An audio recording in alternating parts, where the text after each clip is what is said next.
Hey everybody, it's your man James, Mr. Quinter, back again with some more video action for you.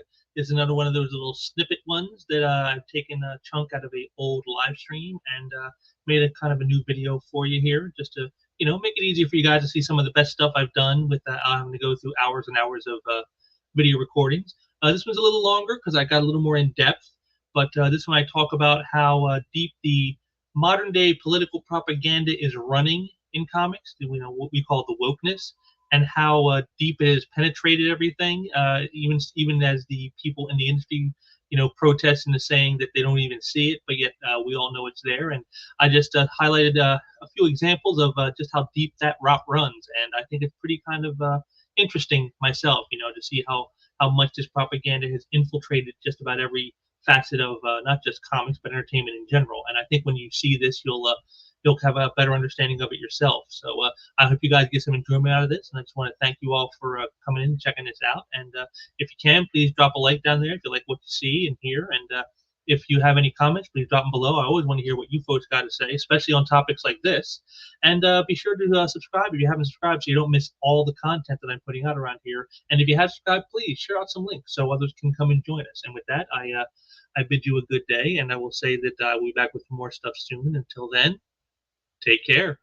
So somebody says, this guy Chris Brady says, so pretty much all of Marvel and DC comics coming out now.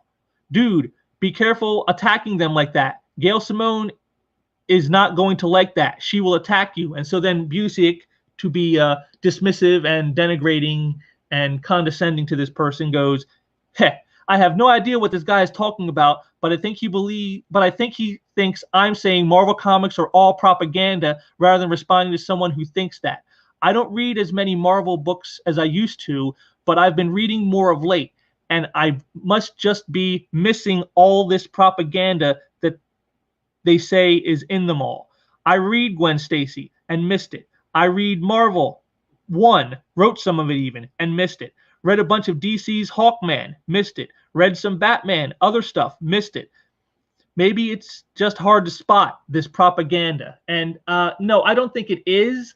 I think the only reason he quote-unquote missed it is because he agrees with it. See, that's the thing too. When it's the politics that you agree with, you're likely to miss it. You're not going to see it as much because you already agree. Like, to you, that's just common sense. Oh, all white people are racist? Well, of course they are. Oh, all men are rapists? Oh, well, of course they are. Or potential rapists? Yeah, of course they are. That's just common sense. But except it's not common sense because, all men are not potential rapists. All white people are not racist. These are the things we're talking about, and we're going to get here. I'm going to now show you just how deep this propaganda runs, this propaganda that Kurt Busiek seems unable to find, and yet I was able to find plenty. In fact, I'm going to show you a good bit here, and just know that what I'm about to show you, this isn't the totality of it. This is just a sampling of what is going on. Now we're going to start off here with the artwork itself has become politicized, and here is a picture of Ms. Marvel, aka now known as Captain Marvel, Carol Danvers. Now you can see here, it's a great, powerful image. She's ripping through. She's a strong woman, and she's also very beautiful, and she's very attractive, and she's very, very much has all the designated notes of femininity that most people would respond to and acknowledge. Her shape, her hair, all of it. It says woman. You look at that and go, that is female. This is how she was drawn for 3.5 decades since her creation. And then just a few years ago, she became like this. This is her today as Captain Marvel. Do you notice any differences?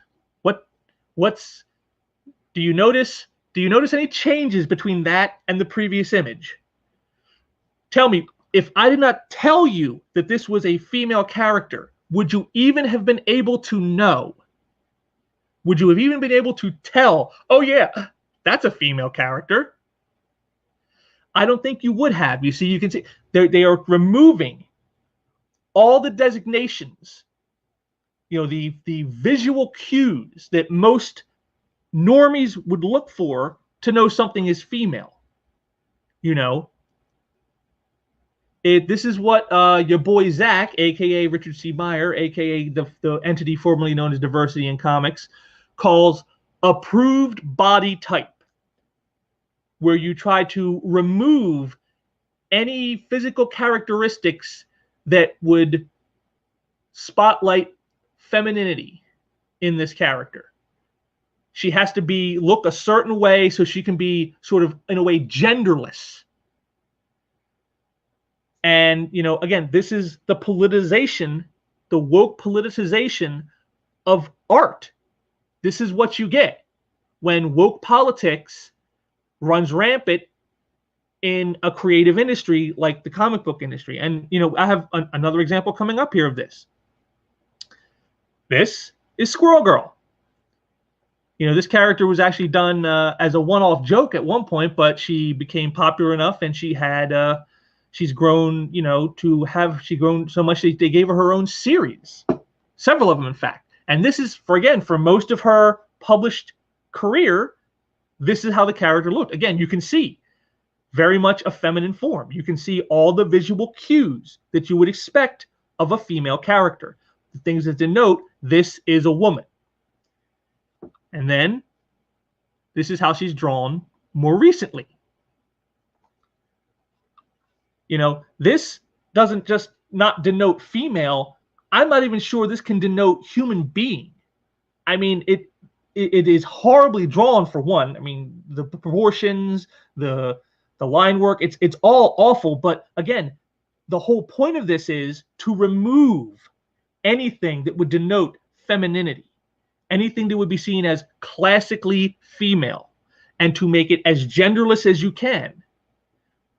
To sort of blur that line.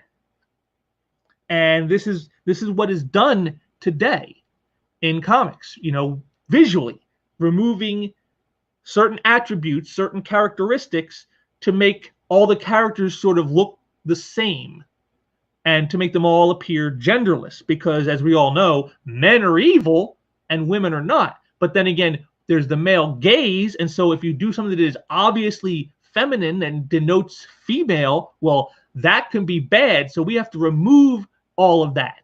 And the way we do that is to make it genderless. And that's what you're seeing here. But the politics doesn't just stop with visual notations like this. Here we are right here, right in your face. This is a very infamous cover, to the series Mockingbird written by Chelsea Kane. This cover to me is the one of the most blatant, in your face, examples of woke politics ever. To have her wearing a shirt that says "Ask me about my feminist agenda," because Chelsea Kane herself is a hardcore third wave feminist. She is very much in that vein of man hatred type feminism. And again, this is just to throw it in your face. This was I believe this was the final issue of the series before they canceled it. And I think she did this. This really, I think, was pretty much done just out of spite. She knew the end was coming. And so to stick people in the eye, this is what she did. And she's since gone on to do other things over at Image, a book called Man Eaters, which is about young women who, when they have that special time of the month, transform into like werecat creatures and kill men. So I mean, if we had any question of where her political leanings lie on all of this, if this isn't blatant enough, I think we kind of get the picture of where this goes and what she does. But again, she isn't the only one guilty of this. Now we got here the female Thor character that they unleashed, where they made Jane Foster into Thor, saying she was Thor, not just carrying Thor's hammer and his powers, but she is Thor, as if Thor was a code name and not like Thor's actual name, the god of thunder, Thor, Odin's son. No, she is Thor. And again, you can see the woke politics coming out in what they're doing. I mean, just I'll read you through this here. Thor, are you kidding me? I'm supposed to call you Thor? damn feminists are ruining everything.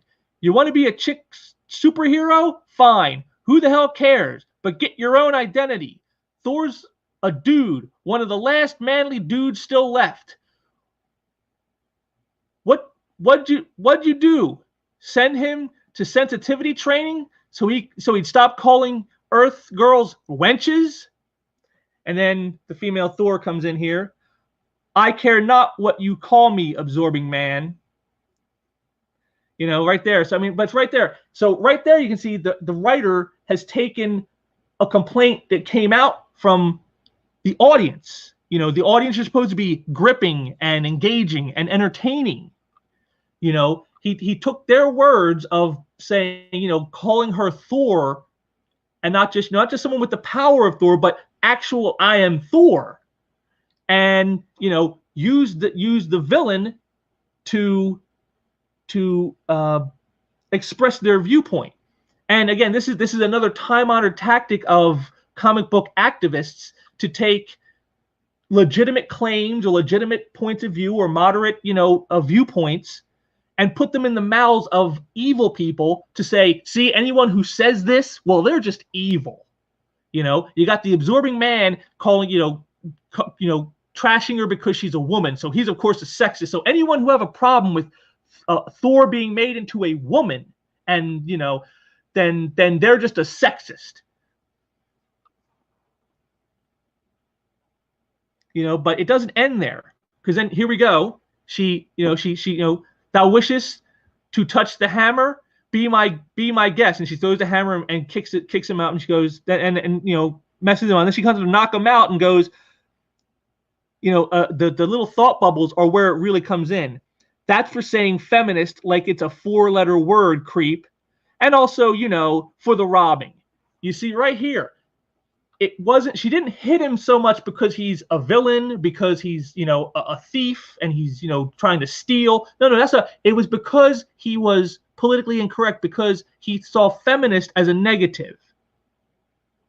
Because she felt insulted that he said that about her. Never mind that what she, you know, we just saw on the previous page, I don't care what you call me. But yet here it does, she does care. And in fact, that was her overriding reason to come up and you know, give him a clock to the jaw. Not because he's a robber trying to steal from, you know, honest, hardworking people or whatever. No. It's because he's a sexist and he said something derogatory to me, and I don't like that. So I am now justified to hit him. See, again, bringing in the very kind of politics, the divisive politics that I talked about. But it doesn't just end. It doesn't even just end here. Then you've got Titania, who is the absorbing man's wife, if you can believe that. And, you know, she knocks him out and then says, I ain't fighting no woman Thor, and neither is he. Not today, at least. I'm standing down out of respect for what you're doing. Can't have been easy for you. Hasn't been easy for me either. You see, she's siding with her along feminist political agenda lines. You know, and it's so utterly ridiculous. You know, if she's a villain, she's a robber, she's a thief, just like him, she isn't going to care if the person stopping her is a female or not. It's just, I mean, and again, and this is a woman who I'll show you right here. Here's Titania from earlier in her career. Stupid. You shouldn't have thrown away that club. It might have given you a chance against me, Titania. Titania, the woman who killed Thor with her bare hands. That's what they'll call me. Here she is, just charging right in, hammering on Thor, you know, the real Thor, the actual Thor, Thor Odin's son. You know, does this sound like a woman who would go, oh, gee, well, I guess if you were female, I guess I won't have to attack you, but it's okay because you're male? No, she's, if you know anything about the character's history, the whole reason she got power is because she felt like she was a wimp. And she didn't like feeling like a wimp. So she would go out and test herself against anybody.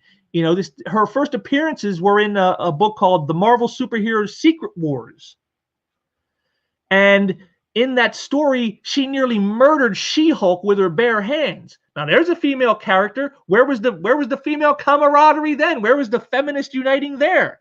But see, that was in a time when comics were meant to be entertainment and villains did bad things like try to kill the hero no matter who or what they were.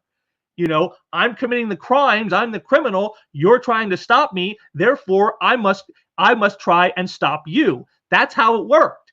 But see, as you saw on the previous image, all of a sudden that's not how it works because woke politics.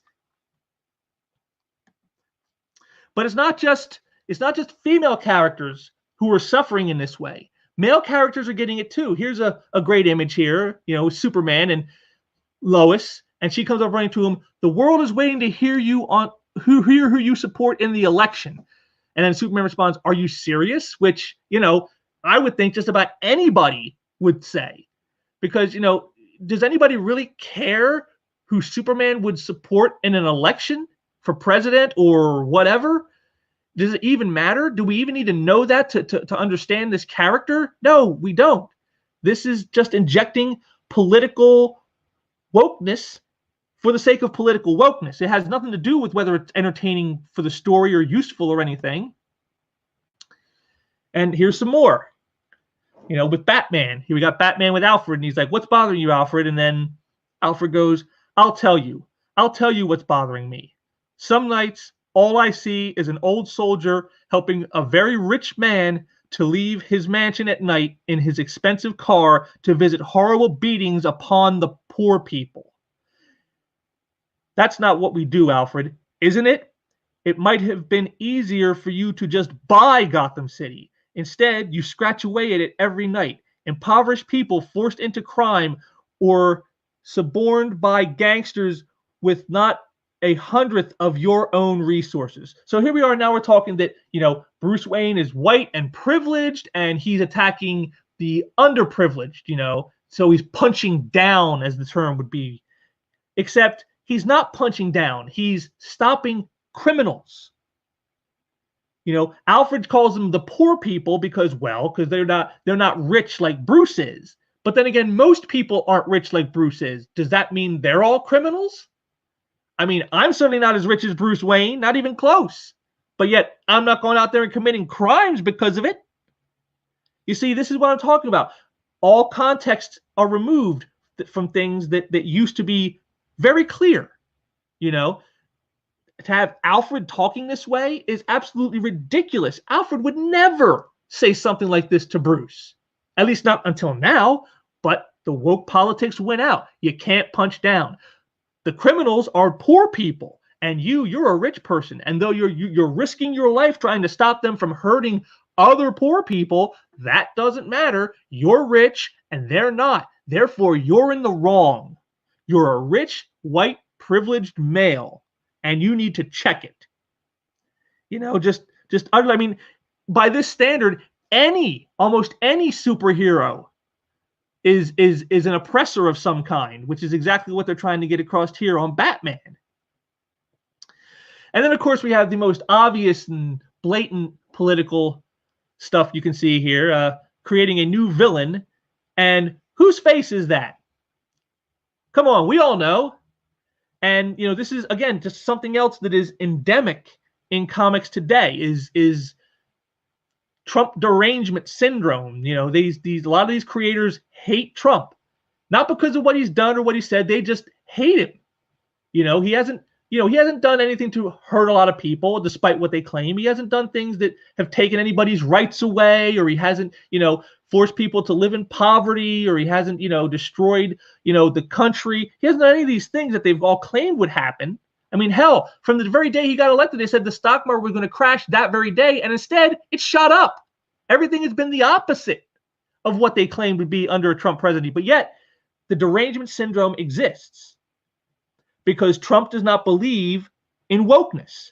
Trump is anti-wokeness, if anything, and that alone makes him the enemy. Thus, he must be made into a monster. You see, you can't not be a monster if you don't agree with wokeness. That's the premise of all this. You know, and again, as I'm showing you this, it's stymieing me. You know, now I'm going to show you some comparisons where you're going to see how it is now versus how it used to be for certain characters. Here we got the most notable of them all. It's Superman.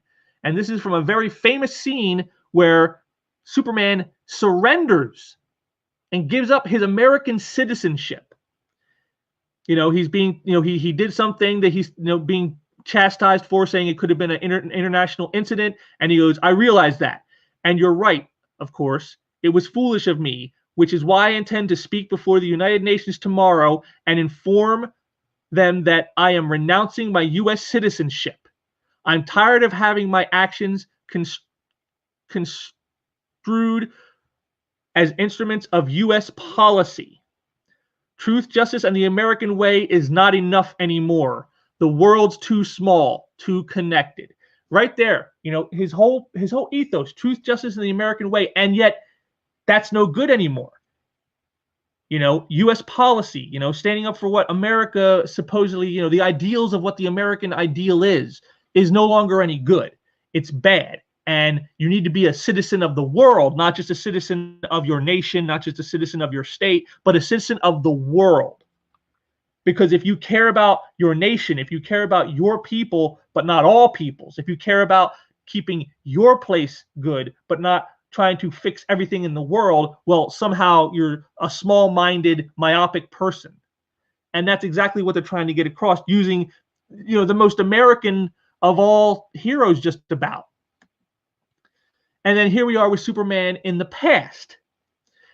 He goes, I wouldn't have it any other way. Dreams save us. Dreams lift us up and transform us. And on my soul, I swear, until my dream of a world where dignity, honor, and justice become the reality we all share, I'll never stop fighting, ever.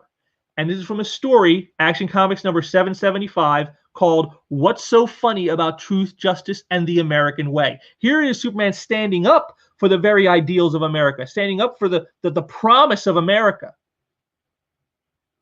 And yet here we are now, just with a scant 10 years or so later, and he was denigrating America. You see, this is how much it's changed. Here's another one. Infamous. Captain America saying, Hail Hydra. And we learned that Captain America had always secretly been a Nazi sleeper agent. All those stories for decades, since the 40s, the very famous cover of his first issue, punching Hitler in the face, should have had a little thought bubble on his head saying, I'm sorry, mein Führer, according to this. This is what they're going to take the most American hero and turn him into the ugliest thing that they could think to make him. The very antithesis of everything he is about. And yet, this is how he used to be. And we'll go through some of this here. The presidency is one of the most important jobs in the world. The holder of that office must represent the best interest of an entire nation. He must be ready to negotiate, to compromise 24 hours a day to preserve the republic at all costs. I understand this. I appreciate this. And I realize the need to work within such a framework. By the same token, I have worked and fought all my life for the growth and advancement of the American dream. And I believe that my duty to the dream would severely limit any abilities I might have to preserve the reality. We must all live in the real world, and sometimes that world can be pretty grim, but it is the dream, the hope, that makes the reality worth living.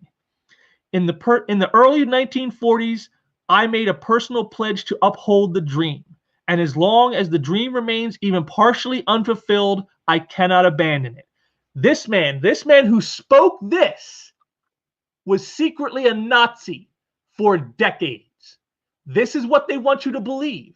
But again, who is Captain America? He's Steve Rogers. White guy, blonde hair, blue eyes. Well, gee, that's a Nazi, isn't it? That's what Nazis are. So Captain America can be a Nazi because, again, a lot of these woke-eratis, they hate America. They hate the American dream. They hate what America stands for. They hate the ideals. They hate the culture. They hate everything about America and want to remake it. And the only way to remake it is to throw away everything that it used to be. So you can turn Superman from being someone who loves America to someone who renounces America. You can turn Captain America from being the ultimate symbol of the nation into the very antithesis of everything the nation stands for. This is what they do with woke politics. And now we're going to get into some more stuff where it goes even deeper into the more personal, not just the larger scheme of politics, but even into the personal. Here we got a scene with Spider-Man and Mockingbird. And Spider-Man goes, I'm a little uncomfortable with all of this. With what? Well, doesn't it feel weird that we're only beating up Asian people? We're in Hong Kong. The bad guys are Asian. The good guys are Asian. Everyone here is Asian.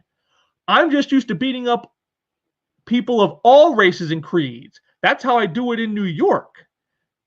This to me is like so stupid. You know, Spider-Man has fought Asian villains before. You know, he's never attacked somebody based on their race or their ethnicity. Yet here it is, they got him worried about it because, oh, I'm a white guy and I'm beating on Asian people. Never mind that these Asian people are criminals. And also never mind he's in a country where, you know, it's majority Asian people. So to like beat on someone who wasn't Asian would actually require some effort on your part to find them. You know, this is how ridiculous they get with this stuff.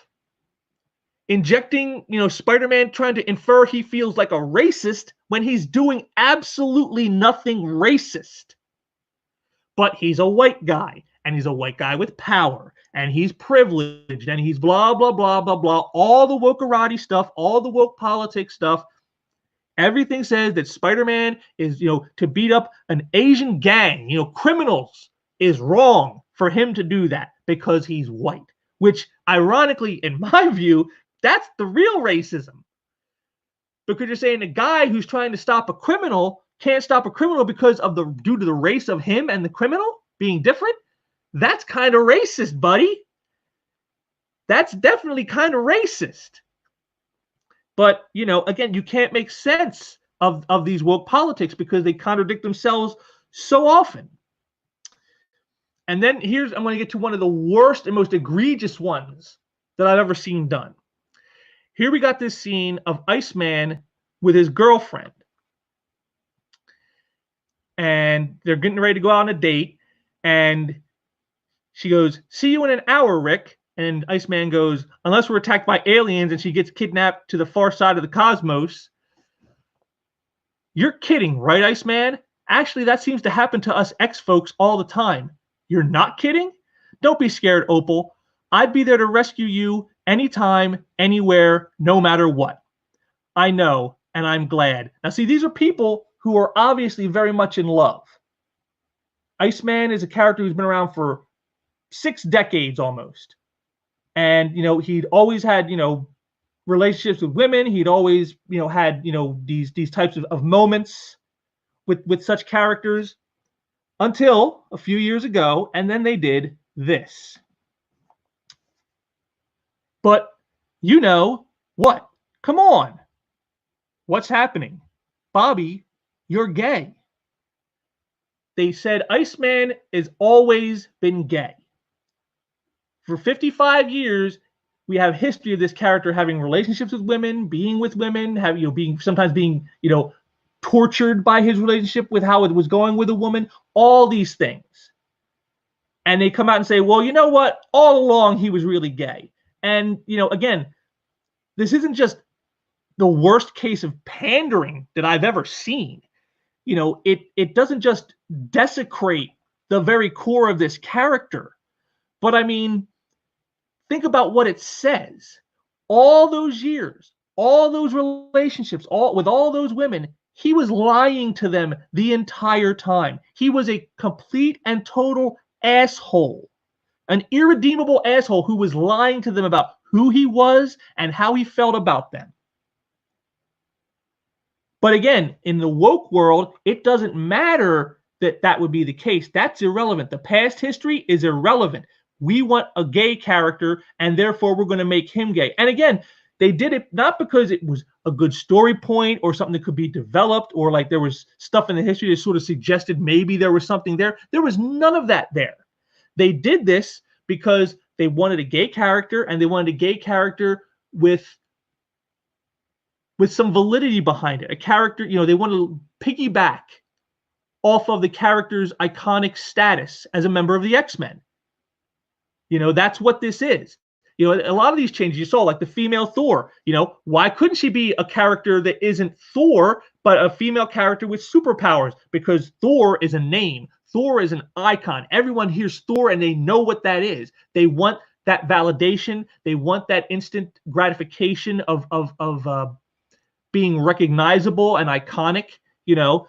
Oh, let's get rid of Peter Parker and bring in Miles Morales, a black kid, and we'll call him Spider-Man. Let's get rid of Tony Stark, a white guy, and we'll bring in a black female teenager, Riri Williams, and just replace these icons with these characters that are all about the qualifiers. And we don't care if we're destroying legacies. We don't care if we're destroying icons. We don't care if we're destroying entertainment.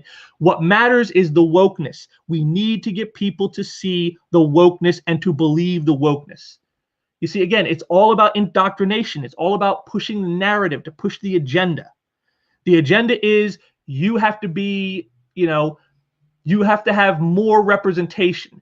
But representation only matters in so much as if people care. Now, if you made a new character, say a new gay character, well, you could do that, but no one would really care. And you would have to spend years, maybe even decades, building that character up to get any kind of iconic status that you already have with a character like Iceman.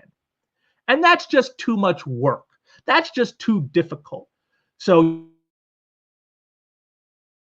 representation, but that's not really what it's about. It's about what it always is with activists, which is to hurt those they don't like. Doing this hurts, they believe, white guys, and especially in this case, heterosexual white guys. You know, replacing Spider-Man with a black teenager, that hurts white guys. Replacing Thor with a woman, that's hurt guys. You see, it's all about hurting the people you don't like, that group you don't care for. See, when they say we want to be inclusive, what a lot of cases, what that means is we want it non-white. We want to exclude white people. That's what we want to do. But we can't say that, because if we do, then you'll see us as bigots. So we'll call it inclusion instead. Never mind that what we're doing is actually erasing canonical history of 55 years of a character to make him gay, or, you know, using physical qualifiers to just remove a time-honored character like Iron Man or Spider-Man and replace them with somebody with certain qualifying identity markers that we feel are more important. You know, this is what they do, and this is why it destroys the entertainment. You know, it ruins it, because it doesn't just ruin the new stories they're doing now, but it's sort of, in a way, like I said, like with Iceman here, it sort of pisses all over the legacy of the character of the past. So all those past stories you were reading, oh yeah, he was always gay. You know, Captain America, all those stories of all his heroism for decades, oh yeah, he was always secretly a Nazi. You know, it just destroys the very foundations of these characters. You know, and that's really what wokeness is about deconstruction and destroying what exists, so you can then remake it and remold it in the image you want it to be. And, you know, that's why making a new character for inclusion and diversity and representation is never good enough for these types. It's never good enough for the wokerati, because they see it as that's not enough, because the stuff I don't like still exists. And it's not about just having something that fits the bill of what I say I want. It's about erasing the past. It's about destroying what came before, because what came before was, quote unquote, problematic, and it must be removed.